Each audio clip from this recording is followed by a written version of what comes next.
bu gece ölümüne hissettim. Kıskanç gözlerimi affettim, ciğerime çektim, köşeme çekildim. Koş kefenin cebi bile boş, güldün çok hoş ya. Aydınlıklara koşsana evlat, bize bak yanlış yapmadı hep ya. Kömür olsun, geri giden ömür olsun, gözler dolsun, sözler acılara konsun. Anam avradım olsun, alırım gırtlağını, sabret Allah'ını inkar etme. Şükret, yaşamak çok net çünkü reddettin, kendini kestin. Poyraz ile karanlıkların üzerine estin.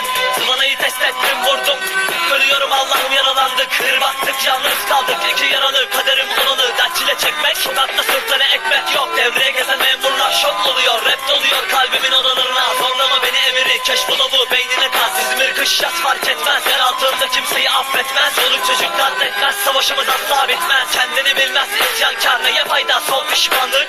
Düşmanlık besliyoruz biz, kalmadı dostum dedi aklımda biriz. Her şey üst üste gelmedi mi, paralar dertleri vermedi mi, derbeder ölmedi mi, cevap verin o senin vatandaşın askerin. Rastgele maskenin arkasına saklandın, belki atlandın çünkü haplandın. Ölüyorsun, kanın akıyor koç sen de görüyorsun. Her şey üst üste gelmedi mi, paralar dertleri vermedi mi, derbeder ölmedi mi, cevap verin o senin vatandaşın askerin. Rastgele maskenin arkasına saklandın, belki atlandın çünkü haplandın. Ölüyorsun, kanın akıyor koç sen de görüyorsun.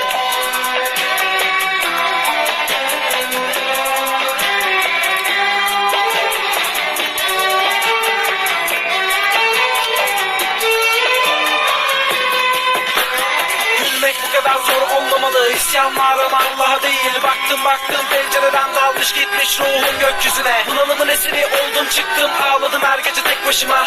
Yaralarıma merhem olacak birini bulamadım, arıyorum hala. Ölümü düşündüm her gece, bedenim yatsın artık cansız. Ve birini düşündüm, beni tutsun çeksin, bu adam hep şanssız. Biliyorum beni düşünen birileri var, ebedi sabrım abartısız. Yaşıyorum her günümü tıpkırusu gibi, çok ciddi yalansız. Anlam veremedim, veremiyorum, insanlar yapıyor hep rol. Benim gibi iyiler sayıyor yerinde, kötüler alıyor hep yol. İyi niyetime hep kendimi verdim, değişemez artık çok zor. Durumuna baktım, kendine dikkat, dostları tanımak çok zor. Yalancının mumu yandı söndü, kullar göremedi hep kördü. Yaşama sevincimi kaybettim ve tutkun kalmadı söndü. Çevreme kendime baktım, inanamadım, müşkül hayrete düştüm.